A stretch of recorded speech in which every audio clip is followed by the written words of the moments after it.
ladies and gentlemen, welcome. This is our first 2021 event, the CDO 2 day. So, as you know, we're doing this on a monthly basis. We're doing this for the Russian CDO leaders. So, we finished 2020 on a very good note. We had a presentation from Gartner. So, this 2021, we're starting with yet another crown jewel of the industry. We're having Thomas Siebel, a legendary Silicon Valley entrepreneur, founder of Siebel Systems, and founder and CEO of C3 AI. So, he's a unique person. He started about 40 years ago, where the whole industry was maybe $50 billion total, and since then had multiple successes. And he founded, of course, Siebel CRM, and of course, everybody knows this company, Siebel Systems. And I personally happened to work at Microsoft 15 years ago, and at that time, of course, Microsoft was the global software leader, and we were actually using Siebel as a corporate software at the time. Just goes to show just how respected the company is on the market. So, and Siebel CRM, of course, is the product that was, the best product out there in the early 2000s. Then, of course, C3 AI, and he's still the CEO and very hands-on when it comes to this company, focusing, of course, on AI and other areas. So the market cap is multiple billions of dollars, of course. And besides that, of course, Thomas is a very popular speaker. He is the author of a very popular book called Digital Transformation. And that is a go-to book now for many professionals, and as a bestseller according to Wall Street Journal, etc. So, and at the end of the year, by the way, 2020, it was actually published in Russian. So, and we were all part of this story, and it's a unique book in many ways because it gives you full canvas of the digital transformation assets from Internet of Things and AI, and specific recommendations to CEOs on how to convert their companies into fully digital assets. But of course, Thomas will give us all the details later. So besides that, we of course going to have an incredible lineup of speakers. We have CDOs of leading Russian companies from telecom, oil and gas, etc., etc. So, and without further ado, allow me to introduce the lineup today. So, Thomas Siebel, of course, the founder and the CEO of C3 AI. Hello, Thomas. Very, very excited to have you here. Thank you for being with us today. Yes, and also joining us today is Kirill Menshov, Senior Vice President on IT of Rostelecom. Boris Rabinovich, Senior Managing Partner of Sber. Thank you for joining us as well. Andrey Kolesnikov, founder of Internet of Things Associations. Eldar Shavaliev, head of Digital Transformation Laboratory at KAMAZ. And last but not least, Andrey Belevtsev, head of Digital Transformation of Gazprom Neft. So thank you, everyone, for being with us today. And of course, we have thousands or maybe millions of people, who knows, joining us live, of course, on YouTube. So we are doing this in two languages, the original, of course, from Thomas, and in Russian as well. We have translation going on, so we're in good hands. So anyways, we start, of course, with Thomas, his keynote presentation, and then we're going to have a lot of debate. So Thomas, welcome again. So this book that I mentioned is in Russian, so, and maybe you can tell us what's the most important things when it comes to digital transformations? What are the key items to bear in mind? So please, sir, take the floor. Thank you. And it must be afternoon, so good afternoon, everyone. It's early morning here in California. And let me see if I can figure out how to share a slide. And how am I doing so far? Am I sharing a slide? Yes. Okay, so I want to talk about, this is my fourth decade in the information technology industry. And I found it very curious at the beginning of the 21st century as I visited with leaders in Asia, in Europe, in North America, in New York, when I met with my friend Hermann Graf, when he would come and visit California, very distinguished Russian leader. And everybody wanted to talk about digital transformation. and I couldn't quite figure out what this was all about. It is clearly something that everybody thought was very important. It was now at the top of the agenda of every CEO and every board of directors in every industry in Asia, in Europe, and in the Americas. And as I poked at this, and I would think digital transformation, what does this mean? As opposed to what? As opposed to analog transformation? So I didn't quite get it. And so I gave this a lot of thought over a decade and talked to a lot of companies. And I think I now have an idea what people are thinking about in digital transformation. So I want to share these thoughts with you. There's a very famous American sociologist by the name of Daniel Bell. Actually, he was a Marxist and he was a professor at Columbia and a very, very influential guy in US thinking in the middle part of the 20th century. And he wrote a book in 1973 called The Coming of Post-Industrial Society. And this is before the personal computer, before the mini computer, before the internet, before the smartphone, if you can imagine that, where he predicted that the world was about to undergo a restructuring of the global economy and to a basically knowledge-based economy. So he kind of foretold of everything that's played out, okay, in the last 50 years. And in this book, he talks about kind of the evolution of societal structures from pre-industrial economies that are focused on where the primary resource is land, okay? The people with power and in control are the landowners and the military. That means of power is through direct control of force. That class base is determined by who owns the property and who has the military force, and access to power is through inheritance or seizure by armies. And then he talks about the idea of the industrial society with the Industrial Revolution, where the primary resource and the most scarcest resource becomes different forms of capital, like machinery. The locus of society, the center, becomes the company. The dominant figures in society are business people. The means to power is through influence on politics. Class base is determined again by property and by political organization. And access to power is through inheritance, patronage, and education. So he predicted that in 1973, that's 1973, this is a long time ago, okay, that we were about the global economy was about to go through a fundamental restructuring to what he called this post-industrial society. And he coined the term that is quite common today, known as the information age.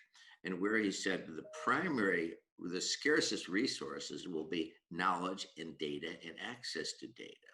The sources of power will be the social locus will be universities and research institutions. The dominant figures in society will become knowledge workers, scientists, and researchers. He says the means of power will be kind of balance of technical and political forces. Class base will be determined by technical skill and political organization, and access to power will be through education, mobilization, and cooperation. Well, Daniel Bell was quite present because all of this played out over the last last 5 decades, and now we are here in this post-industrial society. Now, let's look at this at kind of in geologic time. So if you look at geologic time, we have the formation of the Earth, say 4.5 billion years ago. And in the middle of the 19th century, we had a scientist by the name of Charles Darwin, who wrote this very important book called On the Origin of Species, in which he conceived of this idea of natural selection as the means by which the Earth became speciated. And Darwin saw natural selection as a continuous function, kind of like Moore's law, something that always moved upward to the right, and that was a kind of a natural course of evolution over millennia. And but there was a problem that Darwin couldn't explain, that the discontinuity in the fossil record. There were major gaps in the fossil records that didn't make any sense. And he explained that. He says, well, we just simply haven't found those fossils yet. And it wasn't until over 100 years later that an evolutionary biologist by the name of Stephen Jay Gould at Harvard came up with this idea of punctuated equilibrium. And he, in this book, he puts forth the idea that natural selection and the evolution of species was not a continuous function; it was highly discontinuous, and it was that we had massive dislocations and massive disruptions that really are what drove the speciation of the planet. So out of the last, say, numbers of billions of years that we've had the planet, the last 400 million years alone, we've had 5 mass extinction events on the planet Earth.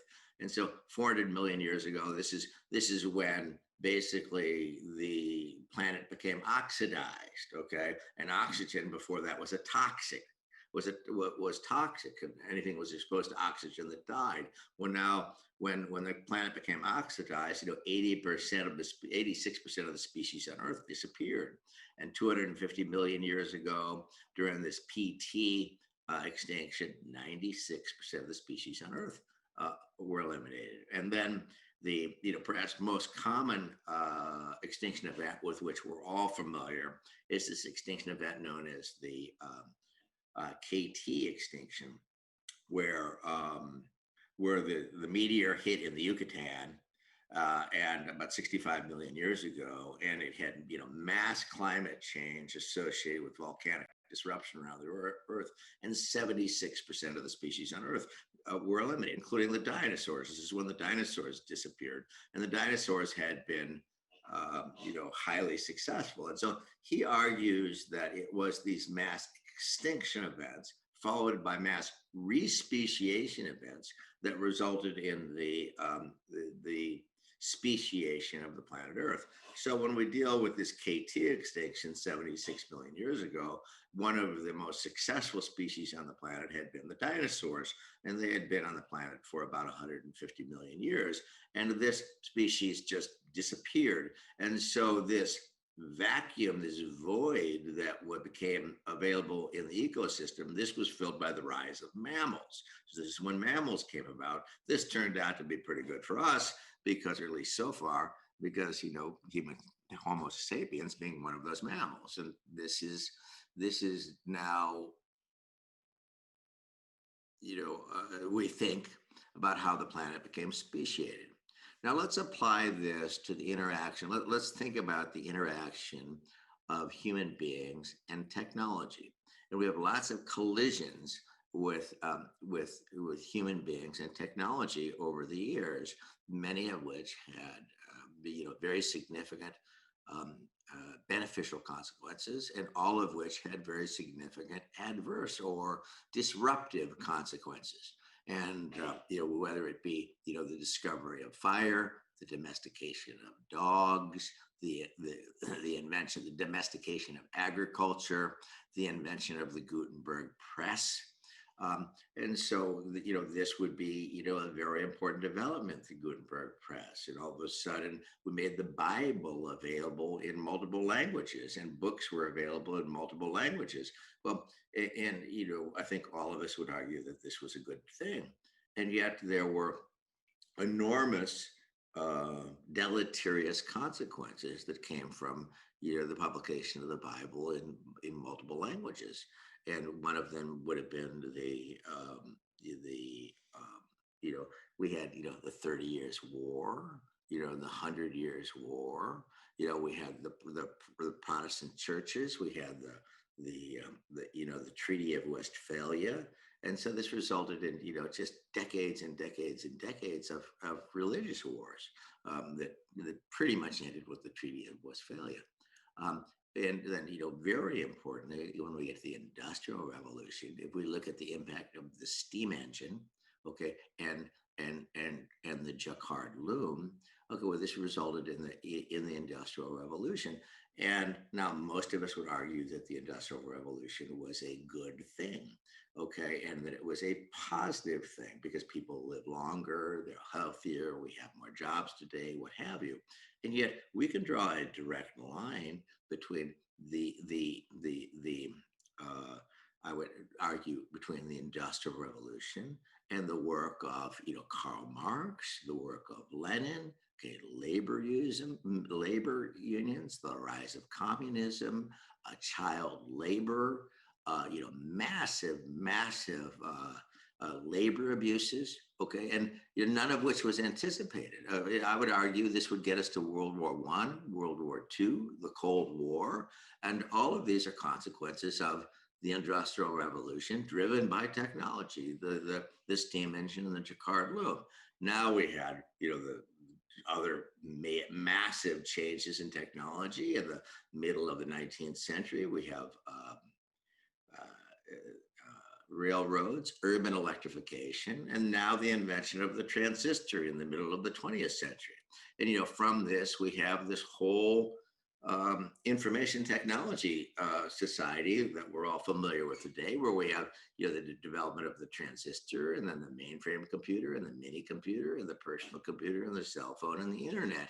And then in software, we moved from programming in binary code to assembly language to Fortran, C, relational database technology, enterprise application software, cloud computing, and now AI. And so this development has resulted in what is today almost a $3 trillion information technology and communication industry globally. And it has fundamentally changed the nature of society. So how is this impact? So let's get back to digital transformation. What is everybody worried about? Okay, why is digital transformation this IT event? And if we look at these technology developments over the years, whether we're in Moscow or Munich or Moline, these are decisions that historically were made by the CIO, where the CIO is the person who worried about the adoption of technologies. When we get to digital transformation, all of a sudden it is the CEO. Okay, it is the CEO of Rosneft. Okay, it is the CEO of Gazprom. It is none other than Hermann Graf at Sberbank, and they're personally driving these digital transformations of their organization. Where did the CEO come from? In 40 years, the CEO has never been at the table. And this is the same at JP Morgan Chase with Jamie Dimon, the CEO of Bank of America, the CEO of Koch Industries, the CEO of Shell. It's the CEO driving this thing called digital transformation. And we ask, why is this so important and what is this all about? Well, if we look at the 20th century, in the 20th century so far, okay, more than half of the companies that were on the Fortune 500 list at the beginning of the century have disappeared. They've gone bankrupt, they've been acquired, and they've ceased to exist.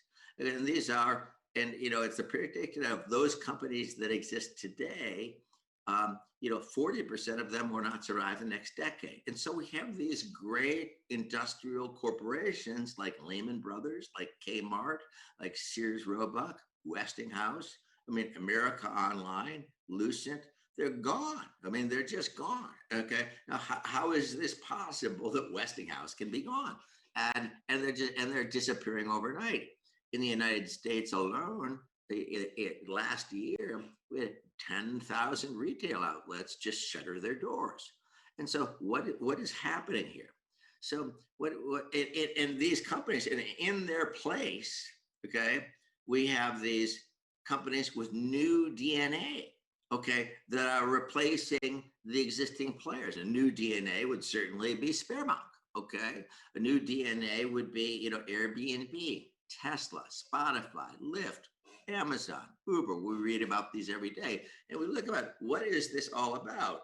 So we have a re-speciation, okay, of the of the global economy that's going on, associated with you know associated with this digital transformation. So what's going on? We see that all the companies in existence today, I think 70% will attempt to go critical, and according to John Chambers that you know of from Cisco, 21% of those will succeed. So what is driving digital transformation?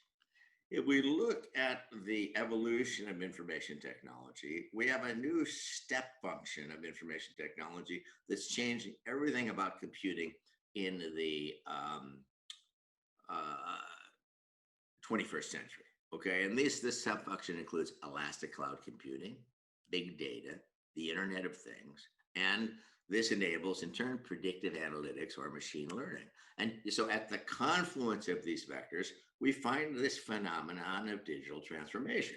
And this turns out, and we look at the rate of change that's taking place here, this is according to the McKinsey Global Institute, says that this digital transformation is taking place at 10 times faster than the Industrial Revolution, with 300 times the scale for 3,000 times the impact of the Industrial Revolution. Well, ladies and gentlemen, that's a lot of social impact.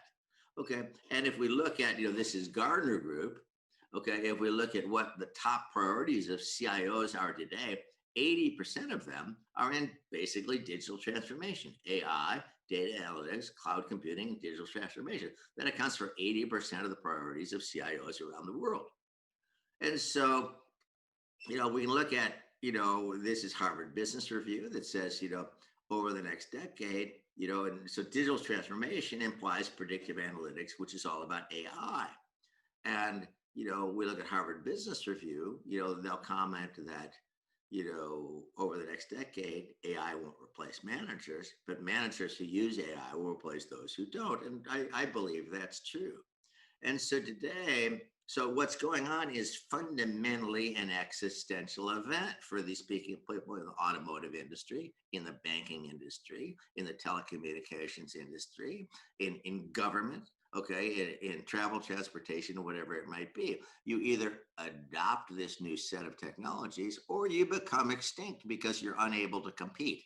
And so the biggest trend that we see in information technology today is the application of these technologies to, manufacturing, predictive analytics, demand forecasting, production scheduling, and manufacturing, oil and gas, utilities, banking, aerospace, you name it. And so this is what I think is going on. This is why I think, Hermann Graf himself is becoming an expert in these technologies. And we see Jamie Dimon at JP Morgan Chase, and Charles Koch at Koch Industries, and the CEO of 3M. They're personally becoming familiar with these technologies, and they're personally driving this change, these changes, because because it's fundamentally an existential event. It's basically about, you either adopt these technologies or, I believe, you are no longer able to compete. And so we're looking at a market that promises to be if we look at the software market associated with digital transformation, predictive analytics, the predictions are that this will be a $250 billion software market in 5 years. So this is the largest change that we have seen in the information technology in the last 5 decades. And that's what I think digital transformation is all about. And with that, I'll be happy to throw this discussion open to question and answer.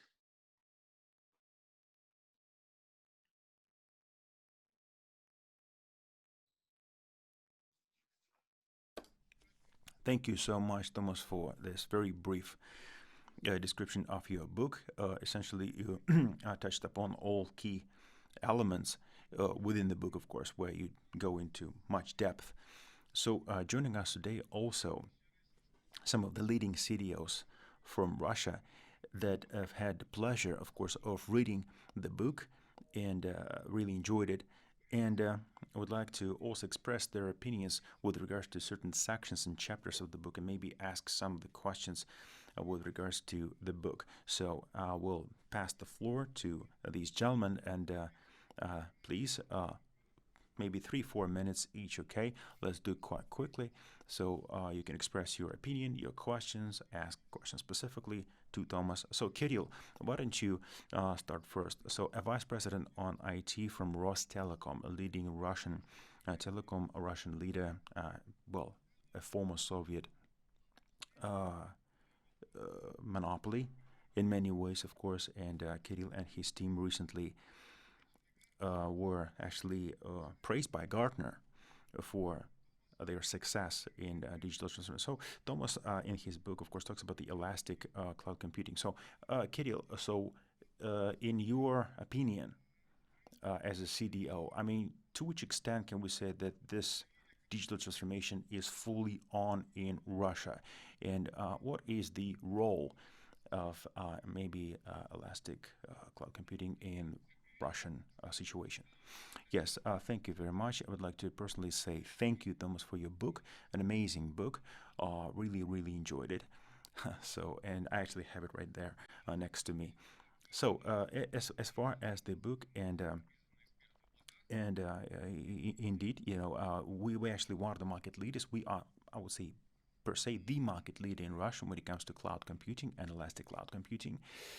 But honestly, I would say this book is probably the most precise, the most easy to read, the most comprehensive. I mean, to uh, to actually go from A to Z in such a simple and easy to understand language, I mean, that in itself is a success. So I highly recommend this book to everyone. So really, because it's a very, it just goes to show that the author is a real professional, because only when you're truly professional you can actually take something complex and put it in simple language. So speaking of Russia, I would say 2020 was a breakthrough year when it comes to cloud computing, and everybody talks about this, and it is true. And not in elastic cloud computing, but in cloud computing per se. I mean, yes, I mean, maybe because of the sanctions, maybe because of the geopolitics, I don't know why, but everybody now talking about hybrid clouds, and we're looking at hybrid clouds, corporate clouds, open source clouds, all sorts of things, that are hybrid, elastic slash regular, whatever. So there are all sorts of developments. And maybe if you look at some of the startups, some of the small and medium-sized companies, they're also joining in, and there are more and more companies taking advantage. We're not only talking about the blue chips and big corporates that are enjoying the benefits of this now, even the smaller companies. But we all know what happened to Donald Trump, the Twitter ban, etc. So what's your take, Thomas, personally, on the fact that, yes, elastic cloud computing is a huge benefit, of course, and you pointed out in your book, but on the other hand, it creates a lock-in. It's an existential risk because you become sort of dependent on the provider, because once you are disconnected, like the Parler, for example, right, that was banned by Google, so, and that's it, you're done, right, and because you become dependent on the technology. So we have this specific example. So there was a successful company, and it was a competitor to Twitter, and then lo and behold, and it's close to being extinct because of the ban. So it wasn't that much of a Apple and Google. It wasn't really about the Twitter ban, but the fact that Amazon actually denied service, right? So DOS situation from the Amazon towards the Parler. So what's your take on the risk between the high dependence versus the benefits of elastic cloud? Thank you.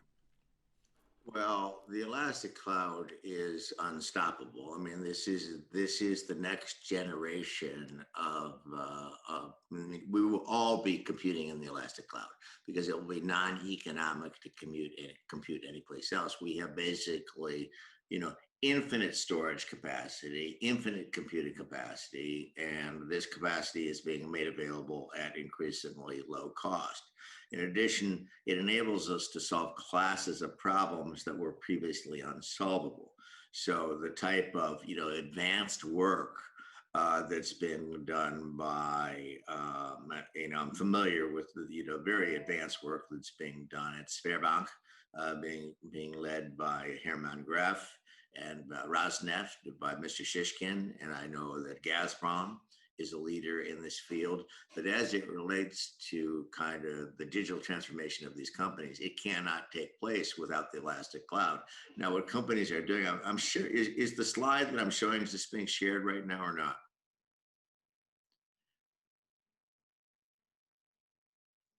Yeah, we can see the You slide. can look at the Yes, slide. yes. So what people are doing today, what people are doing today, is what they're doing. They're building these applications, whether this is in oil and gas, upstream, downstream, midstream, say predictive maintenance for offshore oil rigs, production optimization for wells, process optimization in refining, hydrocarbon loss accounting, integration of renewables.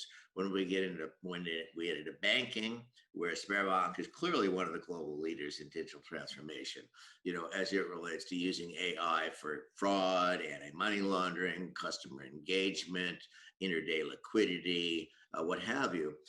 Today we're able to build applications in a mass of the leaders are all building an application so that they are platform independent.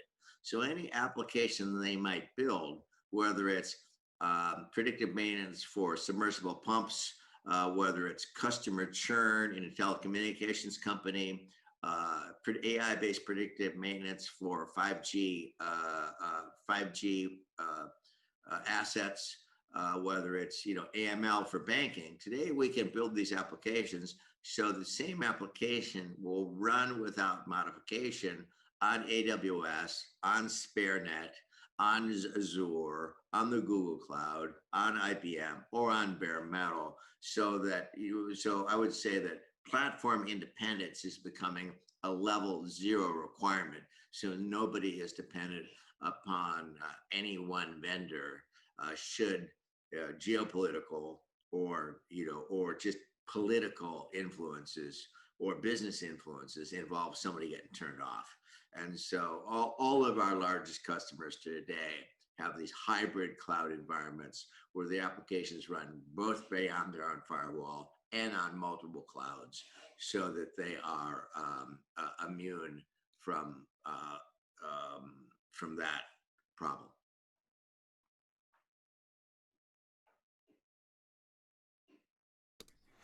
Thank you. Thank you, Thomas. Point well taken. So we're moving on to the next guest, right? Uh, so you mentioned German Gref and Sberbank several times.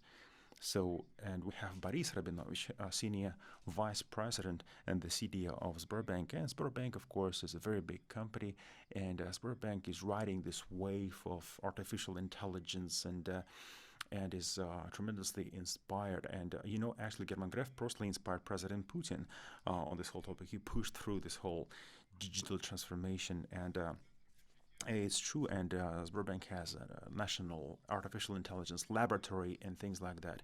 And they say that by 2022, Sberbank wants to cover all processes and products with artificial intelligence. Pretty amazing. And in Thomas's book, well, basically Thomas is saying that either you become fully digital or you basically become a dinosaur and you die. So, and from what I understand, Sberbank chooses the first option. He wants to be fully digital company to survive and to thrive. So, Boris, please maybe share your experience, maybe share your ideas when it comes to your company, Sberbank. So is it something for everyone?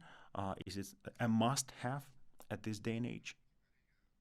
Yes, thank you. Hello, Thomas. I read the book. I enjoyed it big time, and it's a very easy read. Highly recommended. So, considering that Herman Gref actually wrote a foreword to the Russian edition of the book, of course, we fully support every word in that book, and at every level of Sberbank, not just at the level of the CEO and the president of Sberbank, but all the way down to people in the forefront. Now, as far as the digital transformation and strategy, I think it was in 2012, I think, yeah, it was 8 years ago, we officially declared that, yes, we are entering this digital transformation. It was 8 years ago, and we did it officially, we did it publicly, and it's an incredible journey that we have been on, this incredible quest, and it was supported fully by German Gref, of course, the CEO and the top management. And in many ways, he was an evangelist in this regard. He was the key driver behind this. Then we started to transform in the culture by cascading these ideas down all the way through. We trained thousands of people. We had agile transformations. We had digital learning, digital skills learning workshops and whatnot. I mean, there's been a massive exercise. And we have our own digital we have the so-called data factory that processes more than 100 petabytes of data. We have CDO function. We have at least 1,000 people dedicated just to that. So it's a very a large-scale enterprise. And all key processes within Sberbank are powered by AI, be it loans, borrowings, everything that has to do with daily banking and routine banking activity, time to yes, time to market, KYC, new clients, current kinds of fraud, anti-money laundering, everything basically. You look at all key processes within Sberbank. I mean, the whole ecosystem of Sberbank, it all powered by AI. And our social function, when it comes to COVID, for example, we have an app, and this app in 60 seconds can actually identify whether you have any COVID symptoms. Yes, and we have also work on computer imaging and things like that. So we actually developed a very advanced systems that we went on image recognition and things like that. So again, on the client side. So, and just to answer the question about the AI, and in 2022, yes, we will become fully AI-powered company. And not just locally, but I mean, from A to Z, all of Sberbank will be powered by AI by 2022. So, and as to surviving versus becoming extinct, well, I mean, look at the track record, look at Sberbank, look at myself. And I mean, there's no other way. I don't see this bank in the future without AI, or any other company for that matter. You have to be on good terms with AI. Because, look at all the AI companies, they're eating away at analog companies. So, of course, yes, we are lucky in the sense that we're a very big company. We have deep pockets, and we have the resources and the people to engage in this very complex and exercise that are not cheap. And there's a battle actually on the market for the company, for the market. There's a battle for clients, for good clients. So what if you're a mid-sized company? What do you do? So as Thomas said, we have AC3 AI, of course, C3 AI, that you can just take this solution and use it. That's it. There are cloud solutions. So if you're not Sberbank, don't get discouraged, right? So you can still enjoy the power of this technology, even if you're a mid-sized company. So you don't have to develop it from. So of course, the small companies, you can say they don't have the people, they don't have the knowledge, they don't have the money, they don't have the capabilities, and lo and behold, all these big companies with AI, and you're owner of this small company, and you're wondering, like, what do I do? Where do I go? How can I survive and prosper in this market? And we have good news for you. We actually have dedicated services, AI-powered services for small companies. So if you're a client of Sberbank and you're like a solo entrepreneur and things like that, so you are in good hands if you're a client of Sberbank. So, I mean, AI, of course, is the way to the future. So, and my question to Thomas, okay, all these big companies, big tech, they're competing with their AI solutions. And I remember AI Journey conference, a recent conference. It's a conference that we run generally, and Putin was actually asked the question, can AI become a future president of Russia? It was kind of a chicken tongue. But seriously, we're all fighting for the client, right? We all want to. My question to you: in the future, could it be that AI can be an independent market player that will attract more and more customers and compete head-on against the current incumbent companies? And my second question to you: what could be the advantage of a company where all these all-powerful AI companies compete for the customer and for the money? So in this kind of competition, what should be your advantage? What you should bet on to win? Well, first, let me say, I believe I first met Mr. Graf in 2010 and met with him a number of times since then, all in the United States. And unquestionably, Hermann Graf is one of the world's foremost visionaries and leaders as it relates to digital transformation. And what you and your team and Mr. Graf has accomplished at Sberbank is, I think, the most sophisticated application of AI in banking on the planet Earth. So that it is a remarkable accomplishment. You saw it way in advance and did an amazing amount of research. And I know you used to bring your team, travel around the world, and come to Silicon Valley once a year. And it was my great honor to host Mr. Graf and your team at my home. I think what you've accomplished there is just truly remarkable. Now, and you should be enormously proud of that. I think you are the pinnacle, I believe, and the star of AI, as from what we understand is taking place in CIS. And although I think there's some very advanced work being done in the oil and gas industry also at Gazprom Neft and Rosneft.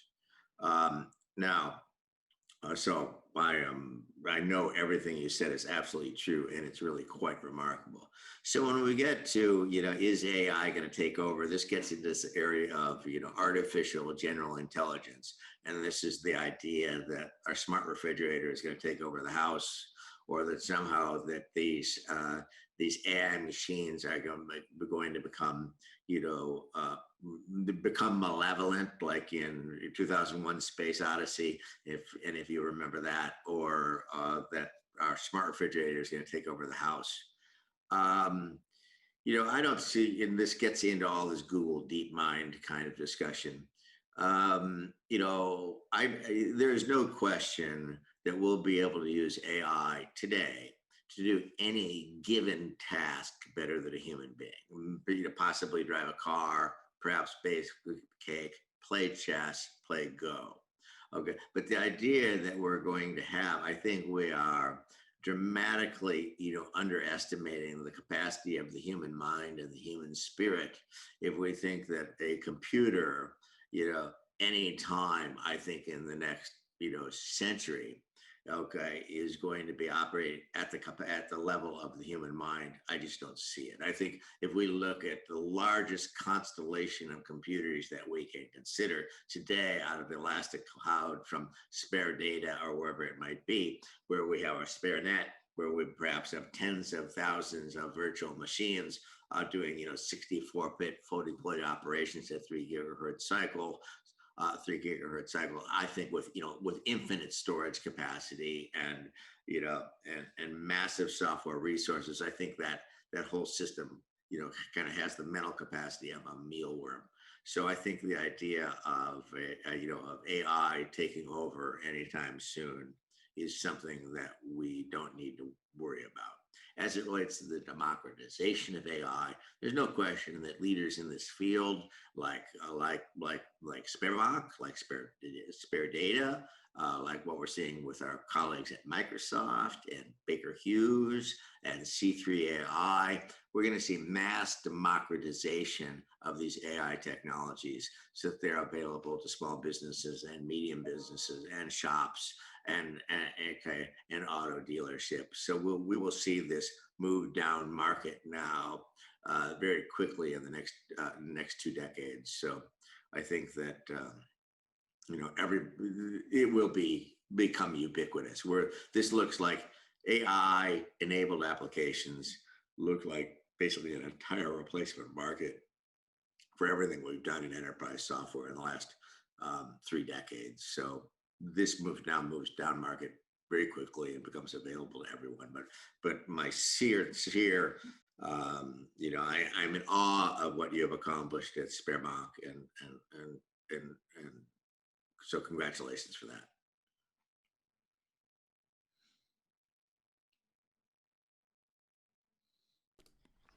Thank you for your good words, Thomas, and thank you, Boris. And in the book in digital transformation, so there's also another very important point: IoT, Internet of Things.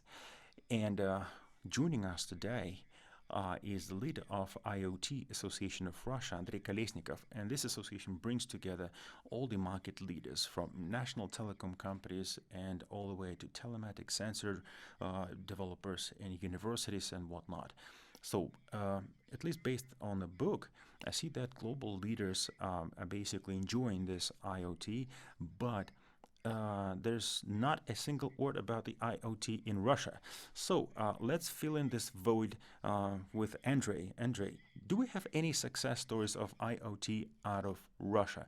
Maybe you can actually collaborate with Thomas on the new edition of the book so that he can actually supplement this book with some of the success stories and key studies from Russia. So hello, Thomas.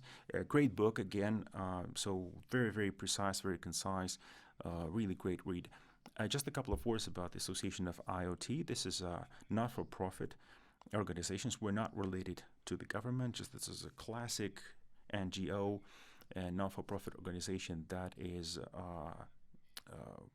fully hands-on when it comes to IoT in Russia and CIS.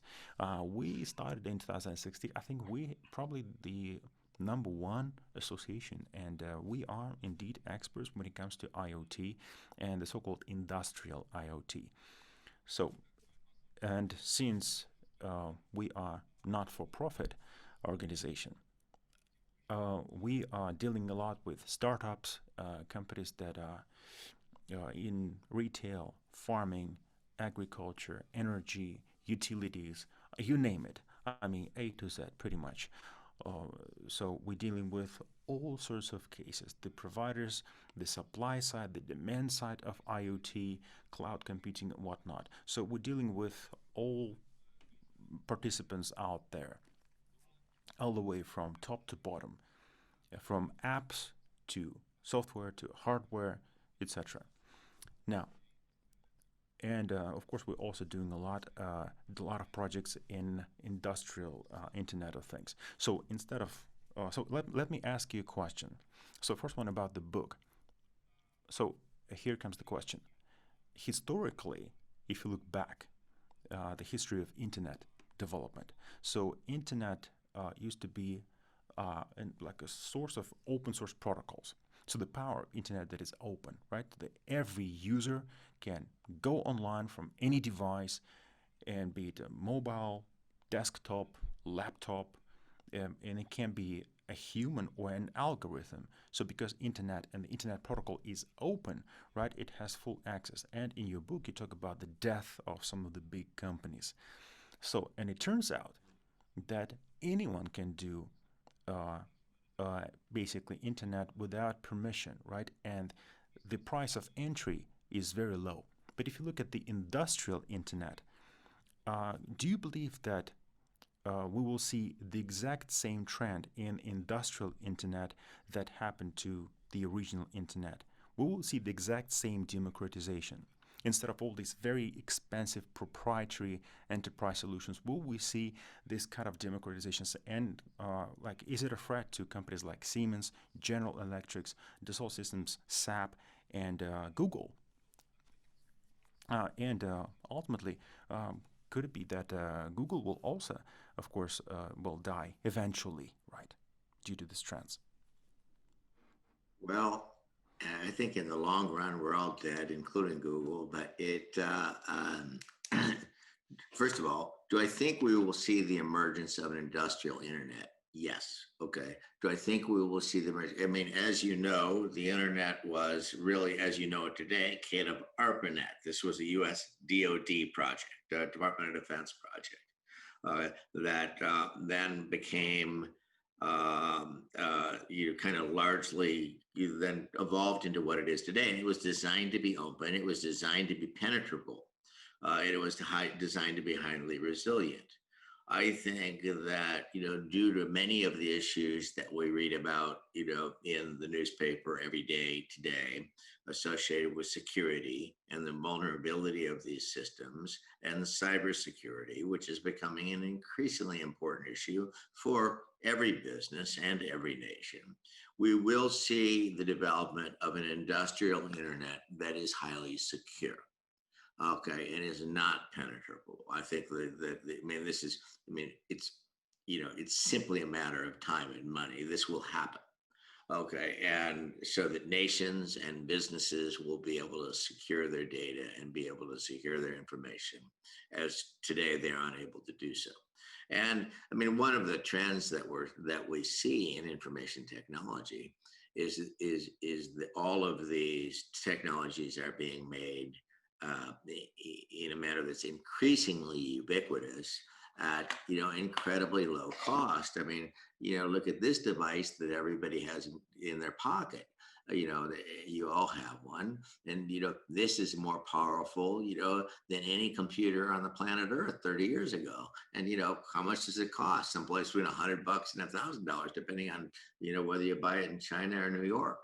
And so, it becomes increasingly available. It's at lower cost. They're increasingly powerful. But I believe there will be a development of an industrial internet, and that will be highly secure.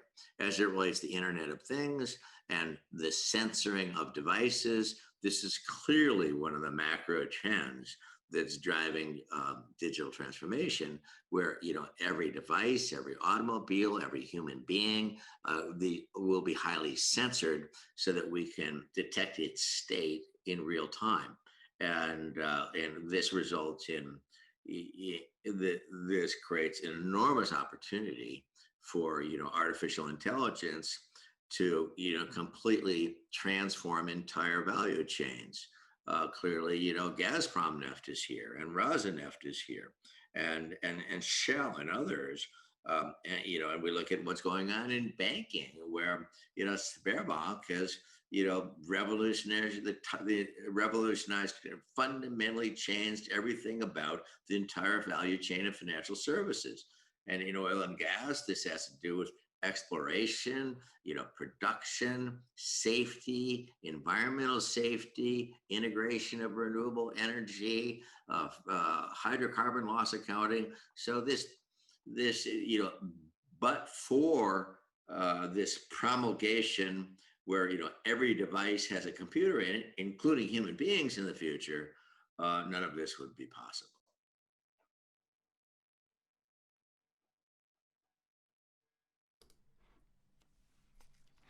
And my second, very, very quick question, but it's a very tricky question, but it's, well, okay, let me try. So, because of the pandemic, because of the COVID, not just in Russia, but anywhere else in the world, many companies are facing the need to cut costs, right? Cut their capex, long-term projects, digital projects, and especially I'm talking about the real economy, right? So, what's the recipe? How to breach the abyss between like plain vanilla IoT platforms that are basically collecting sensor data, all the way to very complex and comprehensive predictive analytics based and artificial intelligence based platforms. How do you cross this abyss? Because the price of a plain vanilla IoT platform and the price of the predictive analytics and AI powered platform is completely different. It's night and day. So how do we transition from here to there? As it relates to the post-COVID economy, I mean, after we saw kind of the world seize up, and kind of everything closed in February, March, and April of 2020, Moscow, New York, Shanghai, Beijing, Paris, I mean, everything closed. So the world kind of came to us. So commerce kind of ceased for a while. But when we get to the backside of COVID, and hopefully this will end someday soon, but in the post-COVID economy, I mean, yes, companies are cutting costs, but they are dramatically increasing their expenditures as it relates to issues related to digital transformation, IoT. Okay, because the economic benefits are so substantial. I mean, we look at a company like Enel, which is a utility in Rome, led by a great visionary by the name of Francisco Starace as the CEO. I mean, he's realizing this is the largest utility in the free world, largest utility, outside of China. And so they have about 60 million meters in 40 countries. Putting that in perspective, we have about 100 million meters in the United States. And he's driving 5 billion euros in economic benefit from his digital transformation. If we look at the work that we're doing at Royal Dutch Shell, okay, in the digitization of upstream, downstream, midstream, I mean, they're looking at 3.8 billion euros in economic benefit. We have one application at Bank of America where the economic benefit is $10 billion a year. So yes, it costs something to run these systems, and it costs something to install them and to operate them. But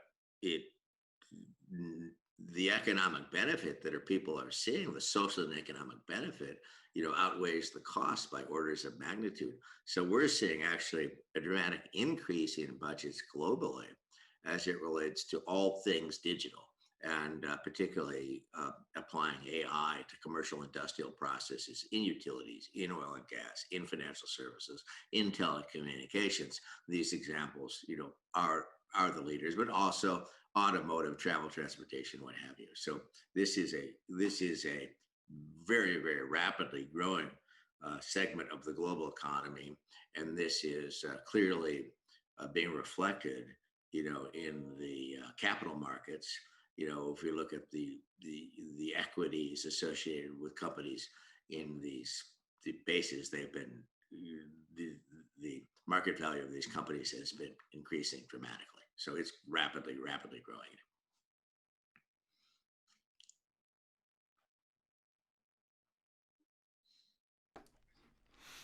Thank you, Thomas. So our next speaker, head of Digital Transformation Center from KAMAZ. KAMAZ is a Russian leader of truck companies, so commercial vehicles, autonomous driverless vehicles, and things like that. So Eldar, as far as the Thomas and the digital transformation book, so in his book, he talks about the economic benefit. So it's a very important driver, recognizing the economic benefit. So speaking of KAMAZ, it's an incumbent company that is currently going through the digital transformation. So what is your driver for your company specifically? Is it economic benefit, or is it something else? So what is the main driver behind KAMAZ transformation? Yes, hello everyone. Hello Thomas. Thank you for being with us today, and thank you for having me here. I really appreciate it. And thank you for your book, of course. I mean, I just joined the course here just to say that I was blown away by the examples that you said, and the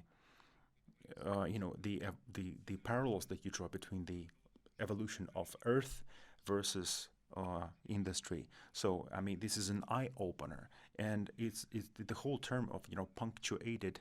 It's true. It's not a continuum, but it's something that ebbs and flows, and it just happens to you, and it wipes out a lot of assets and creates the void, and is being filled with a new DNA, etc., etc. So, speaking of my company, KAMAZ, and the automotive sector that I represent, of course, we're very pragmatic here, and we are looking at direct economic benefit. But there's short term and there's long term. Of course, you can be driven by a long-term strategy versus low-hanging fruits. There's the strategy, the overarching strategy, and of course, you need to balance a short-term benefit versus long-term advantages. So, and my question to you would be, as you probably know, the 20th century was maybe the pinnacle of automotive right, industry. I mean, look at all the car companies out there, right? 20th century was basically about the cars. Uh, and uh, 20th century was about the economy of scale. And of course, only the big companies could compete, like Toyotas, like Ford, and like Mercedes, and all that. Ford that actually launched its T model. Nobody could compete because of the economy of scale, right? The cost of production, because of the conveyor belt, was this decisive factor. Because I mean, Ford was the only one who could actually afford to sell the car at such low price. Um, Again, the economy of scale. Or if you look at the engine component, right, or the drivetrain, or the etc. So, and right now it's changing. We see that the entry ticket is getting lower and lower. You see that you can actually 3D print some of the engine components, right? Because the technology, it is easier and easier to actually compete in the automotive market. I'm not even talking about the electric cars, right, and things like that. So, and now you can a lot of the traditional assembly line has changed tremendously. So the key advantage of the big automotive companies, they're vanishing, they're disappearing. So, and they're desperate, they're becoming desperate. So what to do?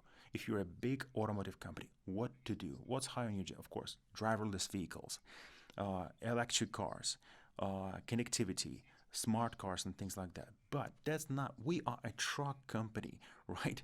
It's like that's not what we are known for. That's not our forte. So, and now that we're seeing this new competition, we have to enter terra incognita, markets that we've never competed, where you have the kinds of Googles, Apples, and other guys that we could never compete head to head. So, of course, you mentioned that only 21% of companies will succeed, and 76 will try to, go for the digital transformation. But maybe there's another alternative. Could there be an alternative strategy? So as KAMAZ, do we just shut down the doors and die and say there's no chance for us to survive? Or is there still a chance for us to survive and find maybe a different route, an alternative, and succeed? Well, I think it's a great question. And the classic case in this market would be Tesla, where Elon Musk has basically is digitally transforming the automotive industry. Now, will Tesla be a successful company in the long run? I don't know, but they will certainly upend the automotive industry. And what is Tesla all about? I mean, it's all about digital transformation related to cars. I mean, what are these things? This is big data, okay, predictive analytics, and IoT and cloud computing on wheels. And if I'm not mistaken, the market capitalization of Tesla is larger than that of any other automotive company in the world today. And so now let's look, what is a large company going to do?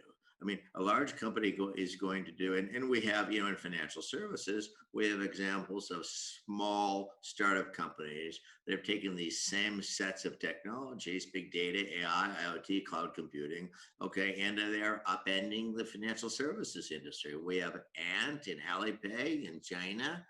We have Robinhood, in the United States, that is just kind of rolling all the banks. I don't know if you see what's going on over here. I mean, hugely successful. And yet, in some cases, we have old school companies like Sberbank, and if I'm not mistaken, Sberbank isn't as old school as you get. And you have a great visionary leader that simply made the decision that he is going to change everything about the DNA of everybody who works at Sberbank. And over a period of about a decade, he did it. And now you have Sberbank, the global leader in digital transformation. And so some automotive companies will make this transition. And some banks like Sberbank will make this transition.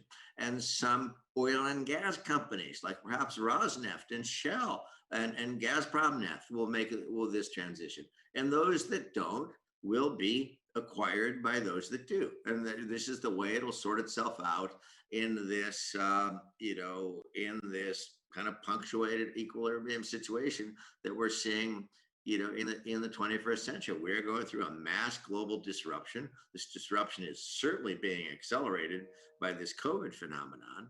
And companies that survive will have great leaders like you and your CEO and Hermann Graf, okay, who will just change everything off the DNA of that economy, of that company, so that they can survive in the new economy. How many companies? Look at oil and gas. I think we're going to talk about oil and gas in a minute.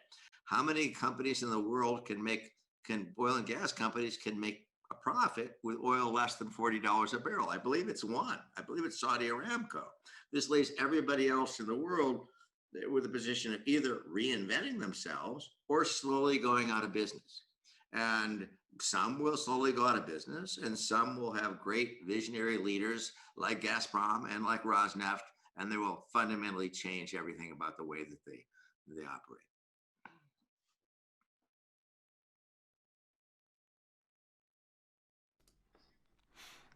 Thank you. Thank you very much, Thomas. And up next is Andrey Belevtsev, head of digital transformation from Gazprom Neft. Well, Gazprom Neft is one of the first ones in oil and gas that actually started this digital transformation, and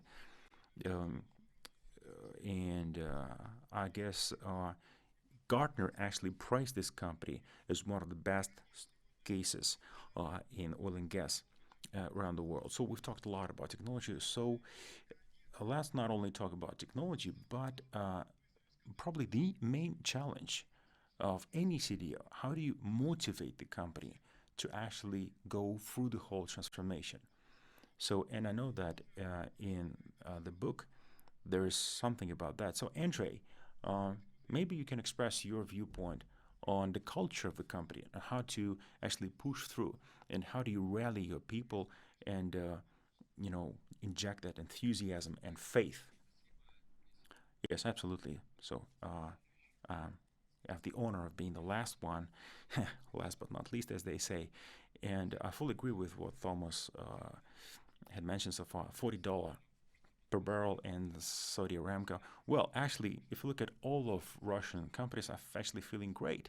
We're doing very nicely at $40 per barrel. Trust me, so we are profitable. Yes. But why? If you ask me why, that is only possible because we are very technology driven. Right. So to be profitable at whatever price per barrel, you need to be very smart, because it depends on where you actually produce oil, right? Depends on geology, and it's actually much more difficult to actually produce oil. If you look at the past 10 to 20 years, oil production has become much more complex. It's a very, very complex environments, very hostile environments, and if you can apply AI and digital to reduce the cost of oil extraction, you can operate at 40 per barrel. Any other, if we were just purely analog, old school, we would be struggling, we would be desperate and just bleeding at $40 per barrel. But because we're digital and we have so much technology behind our production, so we feel very, very comfortable at this price per barrel. So, but it's by design. It's not an accident. So, and probably one of the most difficult things, and it's not an accident, that is the final chapter in the book. Because it's usually it's like in boxing, you remember the last 10 seconds of the round. So, and as you're reading through the book, you probably remember what's at the end, and that's why it is strategically placed at the end of the book. So for us, it was very important to engage the people of the company, because in an oil and gas company, so look, it's a very complex value chain, lots of great chemists, production engineers, and whatnot. And it's not like you just, hire these digital officers and they come and rally troops and everybody says, yes, hooray, let's do it. It's not going to happen. So, to actually produce this kind of change, you need to have a very high level of cooperation. For example, we have a solution that actually analyzes geological data by processing big data, biological data. So, and we do it in hours instead of months. In the past, it took months to process these geological data that we currently do within hours. But for that, you can't just outsource. You can't have just a bunch of data scientists and just deploy this super duper AI platform. It's not going to work. It has to be very intertwined collaboration with the physicists, with the geologists, with petroleum engineers, because without understanding how the things work from the inside out, you will never produce the optimal result. So engagement was the number one priority, always. So, and when it comes to digital transformation, we want to make sure that whoever is the owner of change, I mean, it has to be on the business side. So it's not transformation for the sake of transformation. It's for the sake of business impact. So whenever I do things for the sake of doing it, it's not about, oh, let's do this, bells and whistles, whatever. No, it's always about producing specific business impact, such as, reducing the cost of production or this or that. So it's always very pragmatic, always business driven. So I believe that the role of digital transformation is to be an enabler, right? Is to enable business, positive business impact. And when it comes to the last chapter of the book, in that chapter, Thomas is talking about the engagement and the involvement and the awareness that, look, this is a must-have. This is something that is part of your daily routine. This is not an extra. This is something that's part of your culture. It's not even a question of if. So everybody has to share. So it has to be in the same boat mentally. But there's also an advice. Choose your partners, right? Because it's a very complex enterprise, and it's very, very important to choose your allies properly, right? To choose to bet on the right people, right? And Thomas also lays down several failure cases that actually failed because they picked the wrong partners. But there's always an apprehension that a partner that comes to you with a very complex technology like C3 AI, for example. Here's this C3 AI, they come to you with the solution and they start dominating, and you become dependent on that company's solution, right? And then they basically start dictating your every move, financial terms and conditions, right? There's always this fear in the mind of every business owner. So here's my question to Thomas: to your in your mind, is this fear founded or unfounded? This potential lock-in and total dependency, kind of digital slavery from the vendor of the solution? Well, I think it's a very good question, Andrey. And as you know, we've had the pleasure and the privilege to engage with many of the professionals at Gazprom Neft over the last 2 or 3 years. And these are exceptionally professional, bright people who I'm confident are going to achieve your objectives. I couldn't agree with you more that the real challenge today is not about technology. I think we have trivialized that. Okay, I think the real challenge is fundamentally about change management. It's a business problem, not a technology problem. And those who succeed at realizing the social and economic benefit will succeed at the change management of getting thousands, tens of thousands, in some cases, hundreds of thousands of people fully on board to embrace this technology, because absent that, these initiatives will not be successful. As it relates to this issue of vendor lock-in, I mean, this is not a new discussion. This is a discussion that's been going on in the history of information technology. And if we go back to the early 80s, as you may know, I was one of the very early people at Oracle Corporation. I did my graduate work in relational database theory. And when we released relational database technology to the market, okay, in the 80s and the 90s, when in Russia, in Europe, in New York, and in China, the alternative to buying it from Oracle to relational database was to build relational database technologies themselves. And many CIOs attempted to do this. Well, I will ask you, how many companies succeeded at building their own relational database system? Candidly, that would be none. Okay, when we released enterprise application software to market, ERP systems and CRM systems in the 90s, the alternative to buying it from Siebel Systems or SAP or Oracle or others was for companies to build their own ERP systems. Well, and everybody tried it. I mean, how many companies succeeded at building their own ERP systems? The alternative to buying, semiconductors from Intel were for companies to manufacture their own semiconductors. How many automotive companies, how many financial institutions, how many oil and gas companies succeeded at building their own semiconductors? That would be none. So now when we deal with this area of enterprise AI applications, these applications are 2 orders of magnitude, more complex than any of these other technologies I've spoken about. I mean, in the last decade at C3 AI, okay, we've invested $1 billion, okay, building this technology platform. And there is no vendor lock-in here. We simply provide tools that allow our oil and gas clients, okay, whether we're doing predictive maintenance for offshore oil rigs, production optimization for refining, oil placement analytics, hydrocarbon loss accounting, fuel station analytics, integration of renewables, distributed energy resource management, okay, what have you. We're enabling these organizations to do this, to realize substantial economic, social, and environmental benefit, to be able to operate profitably with $40 oil or $30 oil or $20 oil, okay? And, the alternative is for a company to attempt to build this themselves. Well, companies, IT organizations don't tend to succeed at that. There's very little historical precedent.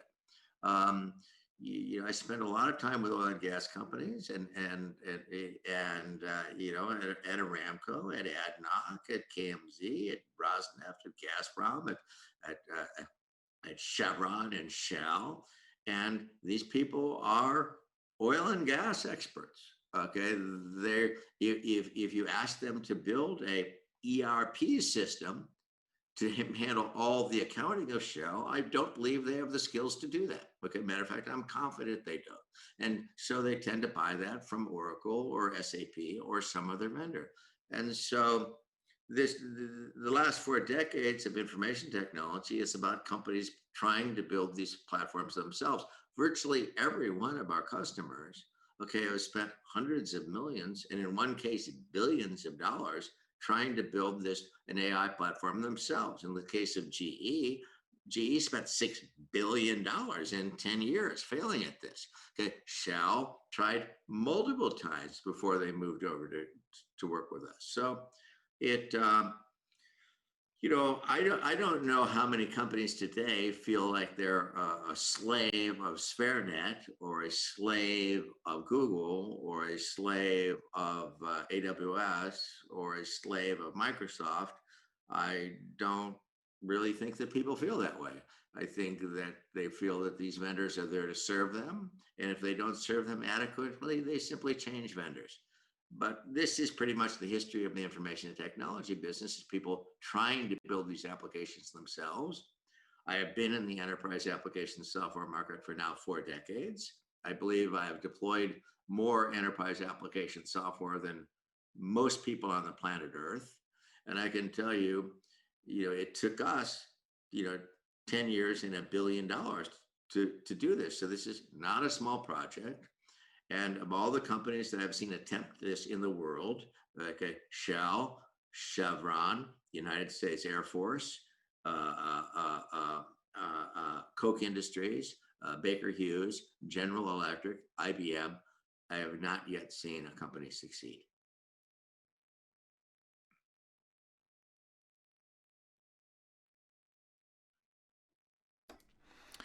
Excellent. Thank you very much, Thomas. Thank you, Andrey. So, and we have maybe just a couple of minutes to go. And as the host, let me ask one final question to Thomas. So, Thomas, you were saying that lots of companies out there, will be experience a lot of trouble, right, if they don't jump on this bandwagon. So it is essential to actually do it right, to go through this minefield of digital. So what are the signs of sickness? Like, for instance, when you're a patient and you're ill, right, you have like high temperature, you have fever, running nose, etc. Speaking of corporate world, what are the indications? Like, for example, a CEO that is ignorant to the world tensor flow, can that be a sign of sickness? So what are the indications when it comes to diagnosing the health of digital transformation of a particular company that tells you that something's wrong here, that the company is pursuing a false trail? Well, let's look at the signs of health, okay? And the signs of sickness would be the opposite of that. But the signs of health are where you see visionary CEOs like Hermann Graf, okay, personally mandate that this is a that this is a mandate to digitally transform Sberbank, okay, and to personally take his CDO and his entire management team, okay, to Silicon Valley to come and visit C3, to visit Google, to visit AWS, to visit others. When the CEO is personally involved and has a CDO at his or her side, okay, and is mandating to every operating executive in the company that they're going to fundamentally change the way they do business, like they're doing at Sberbank, like they have done at Sberbank, like they're doing it at Enel, like they're doing at Shell. That's the sign of health. That's when you see that, things are going to change, and there will be trial and there will error, and some things will not work. And the issue is fail quickly. And, and the companies that tend to succeed tend to take relatively small projects, okay, and get them live quickly and deliver significant social and economic benefit. And the way that you measure success is social and economic benefit. That's it. That's the only measure. And then you do it again, and again. And if you stay focused on that for, say, over a period of a decade, like Sberbank has, you will have digitally transformed, a very large and what some people might have considered, a slow moving organization. But I would say that, somebody needs to write a Harvard case study on Sberbank as, I think a model for every Russian corporation and, and perhaps every corporation in the world.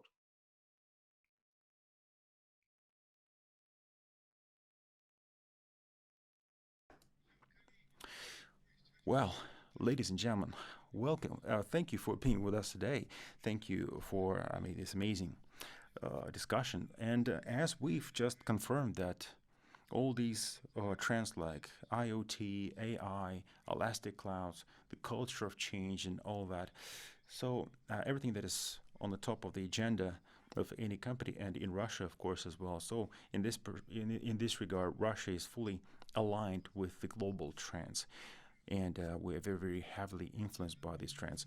So it's true that we're all in the same boat, and all the up-and-coming professionals that want to be dreaming about becoming CDOs.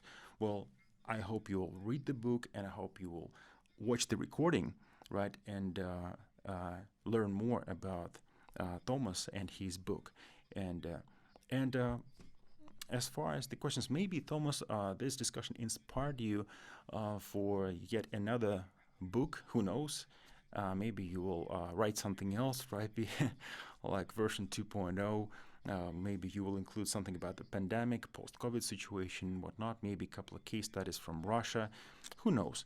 So, and I'm sure we all enjoyed the presentation. So, and I believe that all of the panelists will be happy to share and contribute to the new edition of your book, if, of course, and when you're going to write it. So thank you again for being with us, Thomas. We appreciate it. Thank you. It was my honor, and thank you all very much.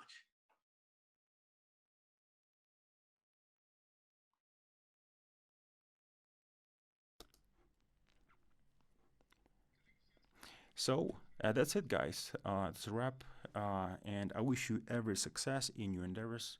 And that's all the time